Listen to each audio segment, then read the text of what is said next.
Oke, Assalamualaikum warahmatullahi wabarakatuh. Perkenalkan, nama saya Muhammad Sigit Laksono dari Prodi Sistem Informasi di UPB JJ Jakarta. Oke, pada kesempatan kali ini kita akan mengerjakan tugas 2 dari mata kuliah pemrograman berbasis desktop. Oke, pada tugas 2 kali ini kita akan membuat sebuah aplikasi tentang manajemen perpustakaan, yang dimana aplikasi ini kita akan menggunakan looping dan struktur keputusan juga. Ada array, terus terkait kelas dan objeknya juga. Nah, oke, di aplikasi ini ada beberapa fitur yang menarik, dan itu terkait input data, peminjaman buku, dan pengembalian buku, serta menghitung denda keterlambatannya. Lalu mengecek struktur peminjaman dan pengembalian, mencetak struk peminjaman dan pengembalian, dan manajemen data buku. Oke. Ini fitur-fitur yang akan kita buat dalam program aplikasi ini. Oke, aplikasi ini akan menggunakan bahasa Java ya. Oke, sekarang kita akan masuk ke dalam aplikasinya. Oke, di sini ada 3 file utama, yang dimana book.java untuk mempresentasikan objek dari si buku itu. Lalu borrowrecord.java itu untuk mencatat setiap transaksi peminjaman. Dan ada library app.java itu merupakan program utama dari si aplikasi ini. Oke, kita mulai dari book.java, yang dimana book.java ini terdiri dari kelas book ya. Kita ngebuat sebuah kelas book yang dimana ada atributnya, judul, penulis, kategori, dan statusnya.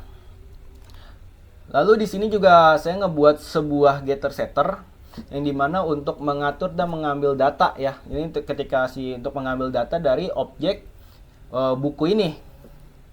Dan di sini ada string ya, toString itu untuk biar supaya rapih formatnya. Format di terminal jauh lebih rapi aja. Oke, kita lanjut ke borrow recordnya. Oke, di borrow record Java ini akan itu berisi tentang pencatatan transaksi dari peminjaman buku. Nah, di sini kita ngebuat sebuah kelas borrow record, dan ini atribut-atributnya buku dan tanggal peminjamannya. Jadi ketika buku dipinjam, maka itu kita akan mencatatnya itu buku apa yang dipinjam dan tanggal peminjamannya. Ini semua ada di borrow record. Oke, dan di sini ada library local date itu untuk mencatat ya waktu di pemrograman ini. Jadi kan di sini kan tadi tentang ada range untuk pengembalian dan ada denda keterlambatan. Nah, kita harus ini waktunya juga ya untuk menghitung. Oke, di sini ada yang ketiga yaitu library app.java. Nah, ini alurnya apa sih, semua fungsi utama dari aplikasi ini ada di sini semua. Aplikasi utamanya ada di sini semua. Nah, ini library yang kita butuhkan. Library yang kita butuhkan. Lalu, oke, di sini ada library scanner ya. Nah, di sini scanner. Nah, ini nih.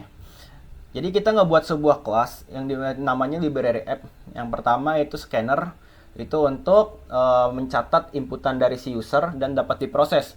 Lalu kita juga ngebuat sebuah list buku ya. Nah, ini ngebuat array list dari buku untuk mencatat buku-buku yang tersedia gitu kan. Lalu juga kita ngebuat sebuah list gitu kan, array list terkait borrow record gitu kan. Yang tadi fungsi dari borrow recordnya itu untuk mencatat peminjaman. Jadi setiap ada yang pinjam, data buku yang dipinjam itu akan masuk ke dalam list borrow record. Dan di sini kita ngebuat atribut vendor day itu tentang dendanya gitu kan. Oke, di sini kita masuk ke codingannya juga ya. Langsung pada saat kita merunning aplikasi, maka si aplikasi ini akan auto running function seatbook dan main menu gitu kan. Nah, ini merupakan function main menu. Jadi ketika kita Java library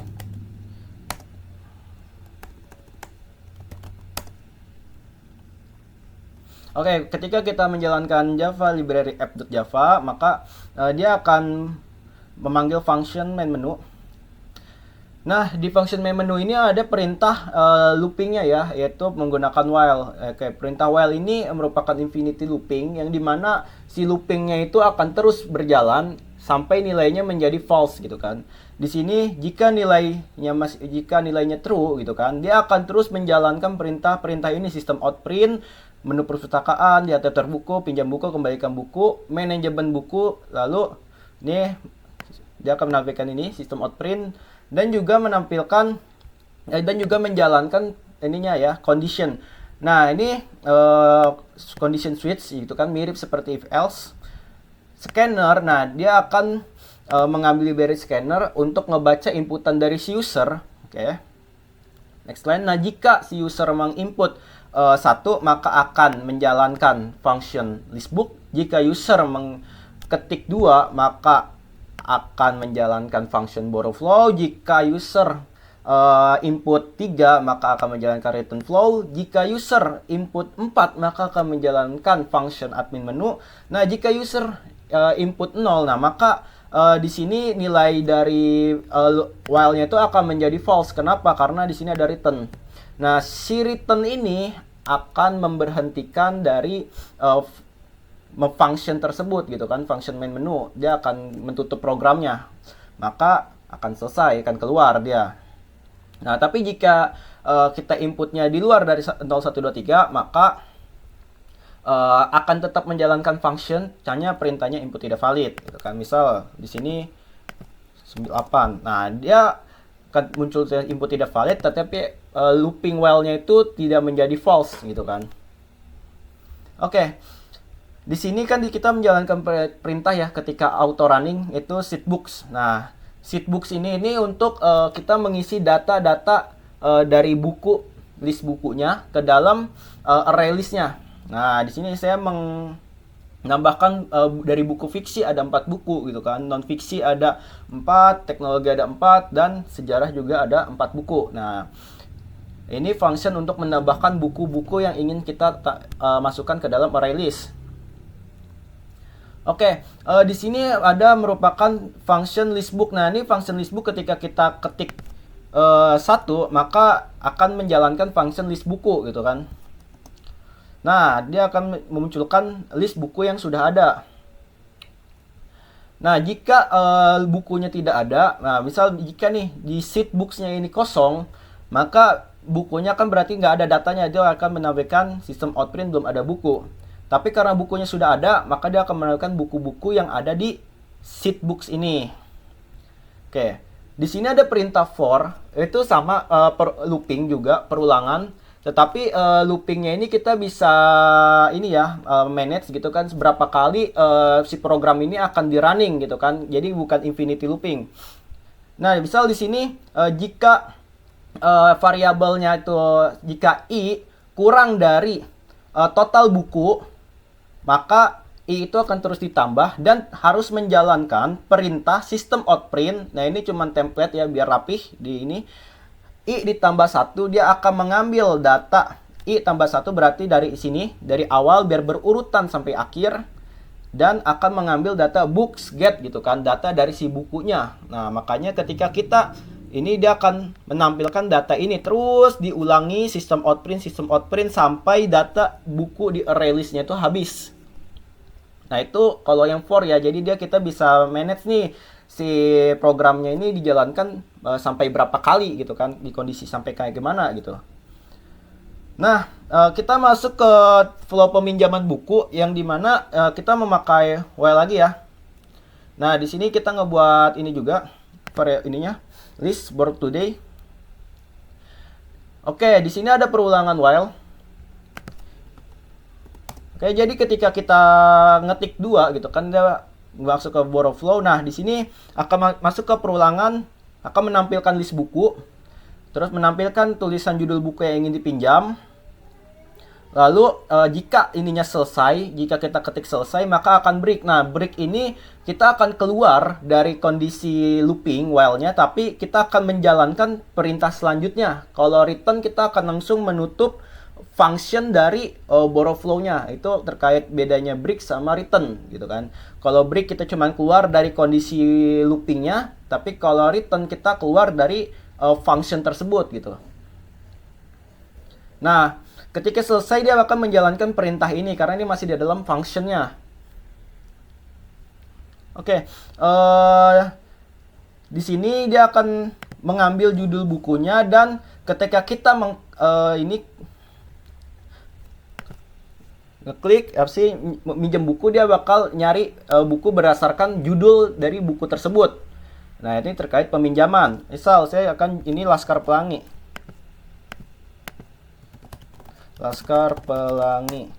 Oke, selesai. Oke, ini buku Laskar Pelangi telah dipinjam. Nah, itu terkait intinya. Nah, oke, sekarang masuk ke proses pengembaliannya. Kita sudah minjem buku Laskar Pelangi, sekarang dikembalikannya bagaimana? Nah, di sini flow pengembaliannya jika tidak ada buku yang dipinjam, maka akan menjalankan perintah ini. Tetapi kalau ada buku yang dipinjam, itu akan menjalankan perintah looping ini. Nah, karena kita sudah ada buku, nah dia akan menjalankan perintah looping ini. Nah, kita masukkan datanya sesuai dengan judul buku. Oke, kalau judul bukunya sama gitu kan, dia akan masuk ke perintah ini.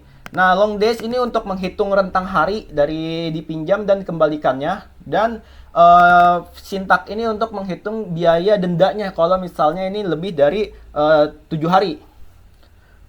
Oke, nah di sini function terkait struk pengembalian.